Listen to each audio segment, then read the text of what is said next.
அனைவருக்கும் வணக்கம். நான் முனைவர் ஆர் கௌரி. இன்று ஆடி மாதம் சிறப்பில் நாம் காண இருப்பது தமிழகத்தின் முதன்மை தலமான சக்தி பீடத்தில் முதன்மை தலமாக விளங்கும் சமயபுர மாரியம்மனே. இவள் நவக்கிரக நாயகி என்றும் இவளுடைய உடலில் நவக்கிரகங்களையும் பாம்பூர்வமாக அணிந்து கொண்டிருக்கிறாள். இவளுடைய தலையில் 5 தலை நாகம் படமெடுத்து ஆடுகின்றது.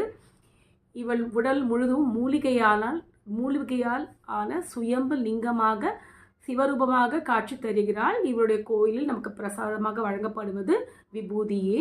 மேலும் இங்கு இவருடைய கோபத்தை தணிப்பதற்காக ஆதிசங்கராச்சாரியார் இங்கு 3 விநாயகரை பிரதிஷ்டை செய்துள்ளார். இச்சாசக்தி, ஞானசக்தி, கிரியாசக்தி என்று. ஆடி மாதத்தில் அன்னையை வணங்கினால் நவகிரக தோஷங்களிலிருந்து நாம் நீங்கலாம், குழந்தை பேறு பெறலாம், திருமண தடை நீங்கும், கடன் தொல்லை தீரும், தீராத நோய்கள்லாம் தீரும், கண்ணுக்காக வேண்டிக் கொண்டு சென்றால் கண் நோய்கள் தீரும். நன்றி, வணக்கம்.